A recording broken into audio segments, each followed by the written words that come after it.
Shalom. I'm Eddie Chumney of Hebraic Heritage Ministries, and we welcome you to this week's Focus Israel Report. In this week's report, we're going to be sharing with you regarding the current status of the Israeli-Palestinian peace process, as well as the current situation with Iran. First, the peace process. So far, there have been 15 meetings between Israel and the Palestinian negotiating teams. Despite the ramped-up rate of pace of the talks, there has been no breakthrough. In any event, Israel released the second installment of 26 Palestinian prisoners this week as part of the agreement with the Palestinians to restart direct peace talks. Regarding the release of these prisoners, Prime Minister Benjamin Netanyahu said, "The decision to release Palestinian prisoners is one of the toughest decisions that I've taken as Prime Minister. I am certain that all the Prime Ministers before me who made or was confronted with such a decision agonized over it as well, due to the injustice of villains being released before they serve their full time of their sentence. My heart is for the bereaved families, and it pains me.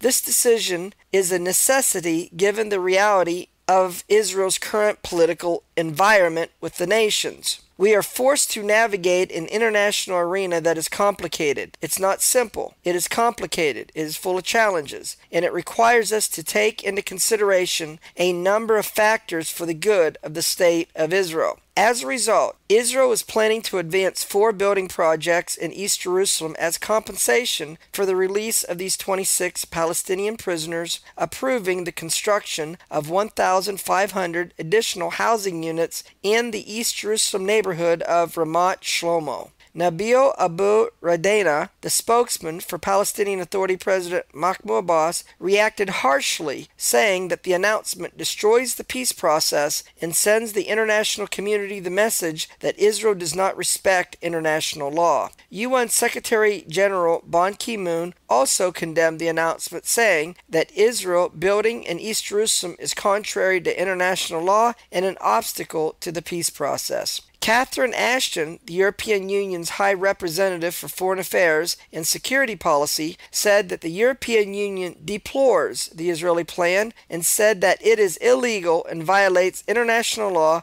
calling on Israel to stop construction even to accommodate natural growth in the settlements. She said, "The European Union deplores the recent settlement announcements. Any actions that could hamper or undermine the ongoing negotiations must be avoided. The European Union has repeatedly stated that settlements are illegal under international law. It has also called on Israel to end all settlement activity, including natural growth, and to dismantle outposts erected since March of 2001. That date would be in reference to the roadmap agreement signed in the days of the Bush administration and when Ariel Sharon was Prime Minister of Israel. The Obama administration spokesperson Jen Psaki said, "We do not consider continued settlement activity or East Jerusalem construction to be steps that create a positive environment for the negotiations." Israel officials said that U.S. officials, including Secretary of State John Kerry, were aware of the settlement expansion plans before peace talks resumed in August by saying that the United States and the Palestinians knew in advance that the release of convicted Palestinian terrorists would be accompanied by announcement of Israeli settlement construction plans. While the U.S. and the Palestinians did not know about all the details of what new settlement plans would be announced, they knew of the intention to announce new plans as well as the timing of them, the Israeli official said. According to an Israeli TV station, on July the 19th, the day that Israel approved U.S. Secretary of State John Kerry's framework for restarting Israel-Palestinian negotiations, Netanyahu agreed with Kerry that every time the prisoners would be released, there would be an announcement of Israeli new settlement construction plans to make the bitter pill of Palestinian prisoners being released easier to swallow among the right-wing factions of Netanyahu's government coalition. PLO Secretary General Yasser Abed Rabo said that the Palestinians reject any interim agreement with Israel. He also said that there would be no solution or peace with Israel without the establishment of an independent Palestinian state with East Jerusalem as its capital, based upon the 1967 borders. He described the Israeli position presented at the peace talks as the worst in 20 years. He also said that Israel wants the Palestinian state's borders to be determined by its security needs, and this could undermine the chances of a sovereign Palestinian state. PLO Executive Committee member Wazel Abu Yusuf said that the peace talks have thus far failed to produce any tangible results. He said that the Palestinian leadership was considering declaring the failure of the negotiations. Although the talks are being held in secret, based upon the small amount of information that has emerged so far, indicates that the ambitious goal of a peace agreement between Israel and the Palestinians by April 2014 may not be realized, and the current situation paints a picture that there are still wide gaps between Israel and the Palestinians. Meanwhile, Israeli sources report the Palestinian negotiators submitted a document representing the Palestinian stance regarding talks on final status core issues. The document states that the Palestinians desire the right of return of Palestinian refugees in addition to water, resources, borders, and a land swap. Palestinian negotiators are demanding that Israel accepts granting a choice to the displaced Palestinian refugees. The refugees would be allowed to choose between returning to Palestinian-controlled areas, leaving refugee camps to live in another state in the world, accept financial compensation, or stay as citizens of the countries in which they live. The Palestinians also demanded Israel to provide a safe passage linking the West Bank and the Gaza Strip, and that the Palestinians have full control over borders, over parts of the Dead Sea, and over water resources. The Palestinians are also insisting that any future Palestinian state be able to sign agreements with other states without Israeli intervention and releasing all Palestinian prisoners that it holds. The Israeli source said that the Palestinians are demanding focusing direct Israeli-Palestinian talks on core issues instead of pushing them until final status talks, which is the way these on and off negotiations between Israel and the Palestinians have been since the early 1990s. The Palestinian document reiterates the Palestinians' demand that the agreement should include all territories captured by Israel in 1967, including occupied East Jerusalem and all related international resolutions. The source added that the Palestinians expressed willingness to conduct a land swap that would allow Israel to keep its large settlement blocks in the occupied West Bank in exchange for granting the Palestinians areas in the Negev, or the southern part of Israel. The offer allegedly states that the land swap should not exceed 1.9% of the West Bank and Jerusalem, as the Palestinians claim that Israel's large settlement blocks now consist of only 1.2% of the West Bank. Finally, the Palestinians are demanding a clear time frame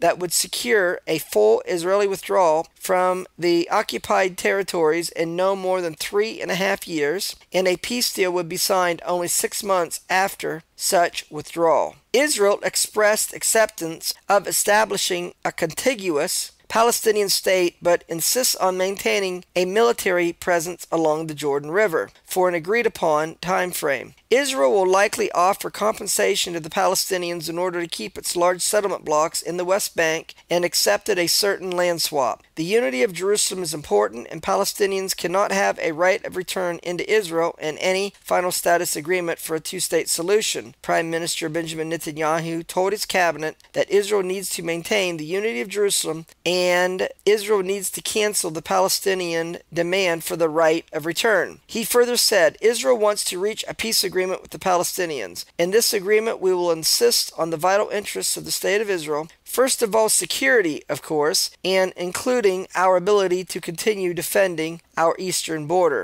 In addition, in any final status agreement, the Palestinians would need to renounce all national claims and recognize the State of Israel as the homeland for the Jewish people. The UN Special Coordinator for the Middle East peace process said that there is no real prospect for peace between Israelis and Palestinians unless the status of Jerusalem is resolved. Without resolving Jerusalem, there will be no real peace solution, he said. The UN Secretary General believes that a way has to be found for Jerusalem to emerge as the capital of a Palestinian state and the State of Israel. Meanwhile, Saudi Arabia is upset with United States foreign policy as it relates to Syria, Iran, and the Israeli-Palestinian peace process. Michael Doran, a Brookings Institute Middle East scholar and former White House National Security Council official, said, "I've never seen such a willingness on the part of the Saudis to publicly express their frustrations. It looks to the Saudis as if the United States is throwing Sunni Islamic allies under the bus by trying to cut a deal with Iran, who is Shiite, and their Shiite allies."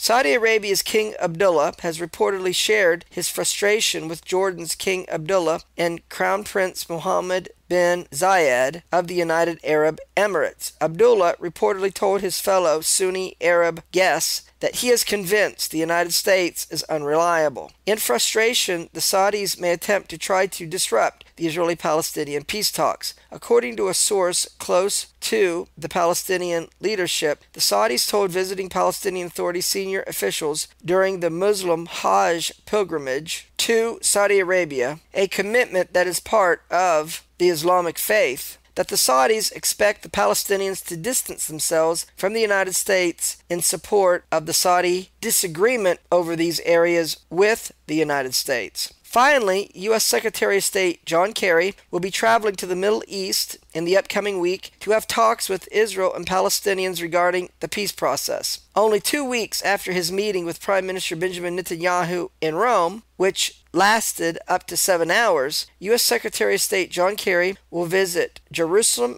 and Ramallah. In doing so, he expects to address Iran's nuclear program and ways to move the Israeli-Palestinian peace process forward. Next, we're going to share with you regarding the current situation with Iran, and it is as follows. Israel has decided to increase the money allocated to its defense budget. Why was this decision made? According to Debka, which is an Israeli news and intelligence website, Israel is working on the assumption that a U.S.-Iranian agreement regarding Iran's nuclear program is near its final stage, and Obama plans to announce before Christmas that only a partial agreement has been made and that negotiations will continue. Obama will be sly in public regarding the Iranian talks, partly because not all parts of the agreement between the United States and Iran has been finalized, although the pace of U.S.-Iranian negotiations have accelerated recently. In addition, Obama wants to avoid coming clean on the full scope of the deal that the United States is negotiating with Iran. These U.S.-Iranian talks are being held at 3 levels. Number 1, American and Iranian diplomats and nuclear experts are discussing the technical aspects of an agreement in Vienna, Austria. Some of these meetings, but not all, take place at the International Atomic Energy Agency headquarters in the city.